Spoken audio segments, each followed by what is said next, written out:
Okay, Legend of Korra Season 2, and seeing how they did 2 episodes back-to-back, we're going to do the 2 episodes back-to-back. Well, it was presented as one episode, so... Well, no, it's a Chapter 1, Chapter 2, but regardless. Okay, so, the beginning of Season 2, Spirits, and, you know, I swear to God, these guys, for the most part, the creators really do listen to the fans, because, like, all the stuff we were talking about in the first season, like, oh, I wish they sort of fixed this or the comedy's back. Yeah, like, they have more comedy, they're going outside the fucking city, they're encountering these spirits that are very colorful and allow sort of this different style of animation. So far, I'm really liking it. I'm really enjoying it. New characters. I love these characters. A lot of new characters. We're going to get a lot of name complaints. Yeah, no, I'm not even bothering with Yeah, no, I'm just going to be like the brother and sister, like the uncle, the father. I'm just going to do that. It seems like they're introducing a lot more stuff.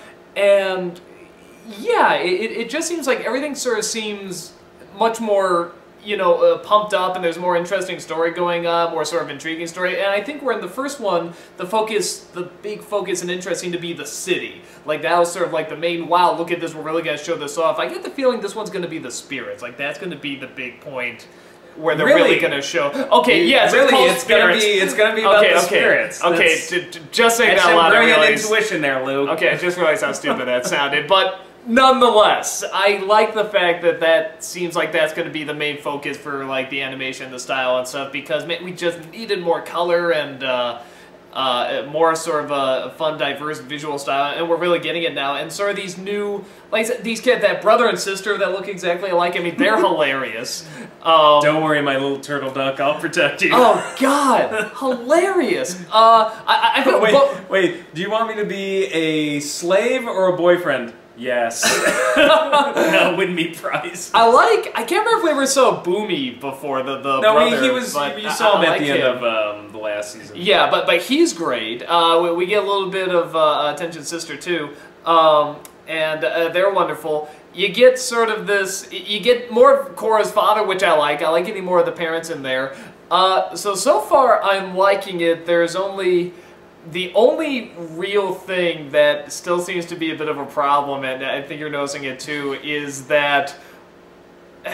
we had the same thought. Yeah, I mean, we should say at least it started as the same part. I actually saw it first because I watched it, I actually DVR'd it.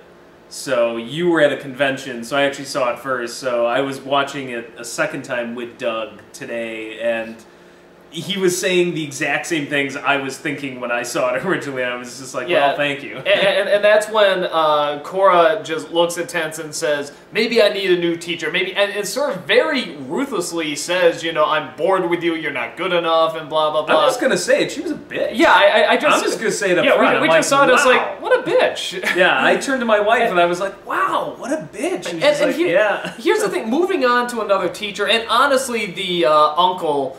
who the minute you see him, remember I was just like, I'll be your Tarlock for the season. It's like, which was the exact same thing I thought. I turned to my wife, like, after he uttered all of, like, maybe 10 lines of dialogue so far, and I'm just like, villain. Yeah. And I'm like, literally Tarlock-style villain. My guess is he's going to be a sympathetic-style villain, but still villain. And it's kind of sad because we were looking at, you know, him sort of talking, and we were saying, like, I want to like you, but it's so obvious you're going to be the bad guy. So I can't side with you, but I like what you're saying. I like that, you know, and the stuff he's sort of giving her the trust, giving her the confidence, I think is sort of a legit point where nobody has been doing that. But at the same time, you know, the character is supposed to evolve and supposed to learn things, and at times you think she does, but then you have... She regresses, though, with Tenzin. with the Tenzin scene. That was Anakin painful there.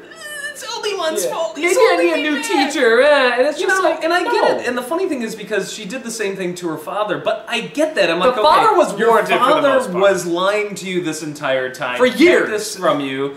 Also is a fuck up, apparently, according to, you know, the whole backstory. I'm like, I get that. I would be legitimately upset and be like, no, obviously the spirits don't like you, you need to leave. But with Tenzin, he was being perfectly reasonable. And perfectly nice. And what bothered me is if she wanted to be kind of stern and say, okay, you know, this is where we need to part ways, that's fine. But he says, it has been an honor serving you, I have, you know, and walks away, and she's just like... Yeah, I'm no, like, what is your it was not. It problem? was not cool. And like, Yeah. I'm with you that if she said no, it's time to part ways, and even if she's mistaken or not, which honestly, given everything sort of demonstrated, I'm sort of siding with her. Like, no, I think she should sort of go on this journey. Like everything, even though it's probably going to be the wrong move, I understand the moves. It's like the attitude I did not like. Yeah, it's like way to make me sympathize with your position, but also at the same time be like, wow, I hate you. Yeah, no, it was not cool. And you get that one scene just really rubbed me the wrong way. You get a little bit of her snapping at Mako a few times, which again comes around to, I'm sorry, I'm such a pain. And again, it's like, you know, it's like a again, and I thought Mako was being perfectly reasonable. Yeah, no, I'm like, sometimes it's for comedy. I like, he's like, well, I thought you wanted me to support you. Now you want me to tell you the truth? Like, okay, that was cute. But a lot of those scenes, I'm just like, he's being perfectly reasonable, and you're just like freaking biting his head off. Yeah, and there's scenes where it's like you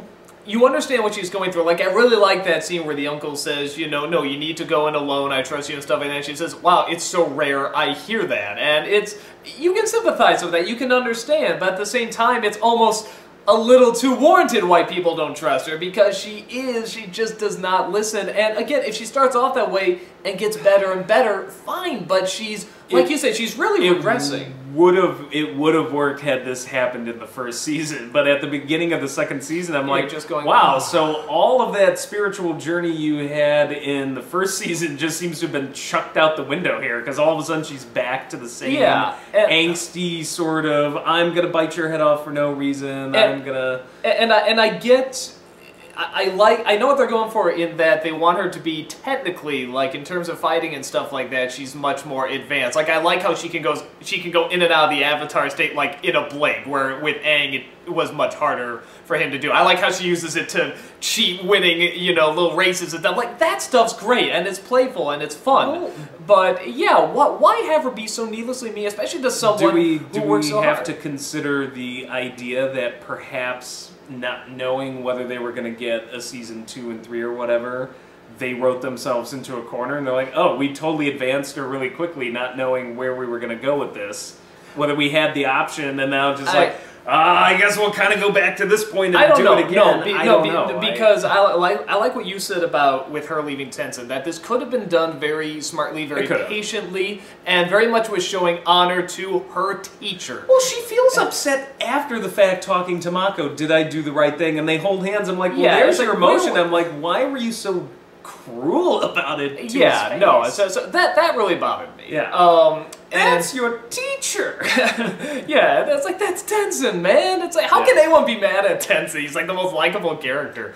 So that really bothered me. But everything else in the show, I mean, I thought was pretty solid. I thought they really made like some weird comments on my Facebook, and somebody's like, "Well, it was just plotless," and I'm like.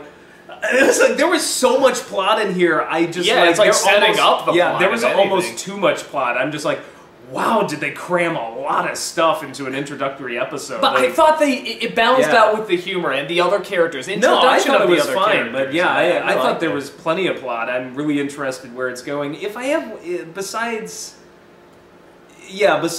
the way they treated her character, if I have one small complaint, it's I'm hoping I'm wrong, but it seems like this new villain is Tarlok 2.0. Like, I just feel like we just saw this already. He even kind of looks like Tarlok a little bit. Yeah, even the same hairstyle, yeah, so... You know, what is it with the Water Tribe? They're just, like, chucking out villains lately. I'm just like, man, it must be a screwed up place up at the polls. We're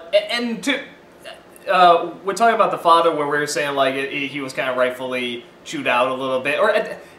At the very least, we understand what she's doing and why she's doing it with the father and stuff. But I love that backstory. It's a good backstory. Oh no, it's a great backstory. And to me, I think they're setting up a conspiracy or something. Like, I don't know if her uncle is in on it. Maybe her uncle set this whole thing up to give an excuse to invade the South. That's sort of what it looks like. Oh, you mean like, oh yeah, that actually would make sense. Like, he sets up the brother to go out, and then the spirits come out, and so forth. Yeah, or he set this one up, knowing what happened after his brother did it. So he destroys the forest in the South Pole, and then it's like, oh, you guys need my help, I'll just send in my battleship.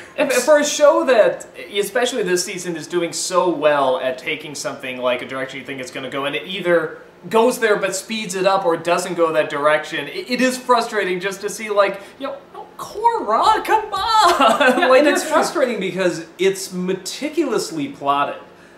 There was not a wasted second in this episode. Like, I'm just like, man, it was one thing after another. They gave us all the characters they needed. They're bringing more the kids, too. I like whatever's going on with the kid and the statues. That was the kids, yeah. My favorite scene in this whole episode is when she's staring at the statue of May. Like, what's going on? Yeah, and not even what's going on, but she shares, like, this moment there, and I was like, this is a great, quiet moment. You know what was missing? Somebody there is saying, why did you run away? Well, they put these objects in front of me, and then I ran away, and then I blah, blah, blah. It's like, no!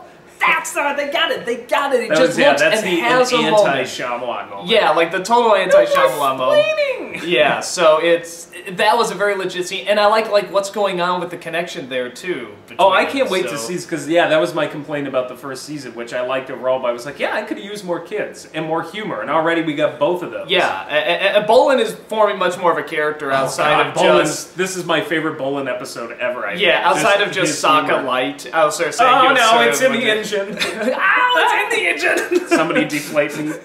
Thank you. I mean, good laughs in it. It's much more balanced out.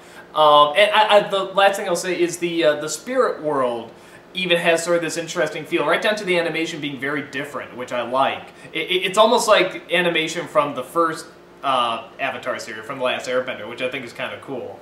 And every new character so far has been really interesting. Yeah. I'm like, I love the Howard Hughes guy that they invited. Oh, God, yeah, I forgot about that character. He's wonderful. Let's do Howard Hughes dressed as Prince, trying to levitate. I say it's kind of Howard Hughes. I'm forgetting his name, but it's the guy who, like, owns Virgin and stuff like Atlantic. Yeah, I mean, you know, the crazy, nutty millionaire who does all the eccentric stuff, I think when they were talking about the movie thing, because at first I was like... Yeah, it's very Howard Hughes. Yeah, I was like, where are they going with this? He's dressed like Prince, and he's got, like, the thin mustache, and when they did the movie thing, I'm like, oh, it's Howard Hughes. Transportation into movies. I'm like, the time period, I'm like, I got it. Yeah, but I think the eccentricness is sort of more the Virgin guy.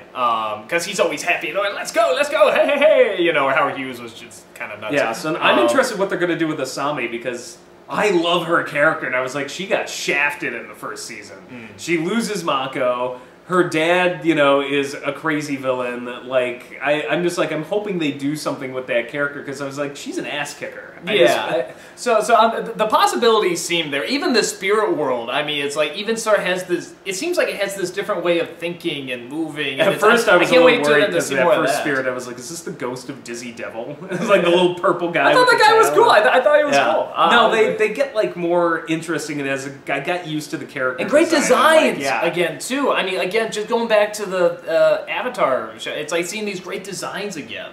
And different locations, and so... It's nice to see the spirits acknowledged again, because that was a big part of the original ones. Well, and I get it, like I said, because with the first season, it's very much the technology, it's really boomed, and now this is like, what about the spirits, or the Mononoke thing, and it's like, I like that. But we're missing, we're still missing them. What are we missing? We don't got any General Iroh. Yeah. We need... the Bossk. We need more Bosco. We need more Dante Bosco. Dante Bosco. They'll have like the exact same. The boss. They'll have like the exact same reveal as last time, like him on the ship. And it's like, and people will still freak out just as much. It's just like, yay, more Bosco. Bask in the Bosco. Yeah, bask in the Bosco. Bask in the Bosco. Nice. So, actually, I was hoping I'd see more of him like in this season. So yeah, who knows, man? Maybe he'll pop hopefully. Up. So yeah, so I really like how it's starting off. I like the possibilities. I say, man, evolve Korra, please. You know, really have her learn. That's the thing. She can still be a tough ass. She can still rush into stuff. She was with the spiritual side, and I thought the way she dealt with her father seemed to make sense. And she said, and I thought it was a legitimate argument. She's like, you shouldn't go fight the spirits. Yeah, but I am the bridge between the spirit world and this is a chance to live up to my potential. I'm like, okay, that's growth. She legitimately wants to do this and help people out and... But yeah, the way she treated Tenzin, I just can't get over that. And even if it is, you know it's going to be a mistake. You know the father's going to come back and redeem himself. I mean, they're setting that up. Yeah, but you know she's going to probably go to Tenzin at some point. And you were right. My uncle's evil. But where the father was called for the Tenzin thing, it did not seem. It did not need to be that harsh. So yeah, just have the character learn and evolve. You can still be here. She can still be a tough ass and rush into stuff and still be like kind of impatient. But just make her like, make her learn, you know, some stuff. That's the only thing that's bothering me. But I'm excited for this season. Like, it's just a good setup. No, I liked it. I want to see where it's gonna go.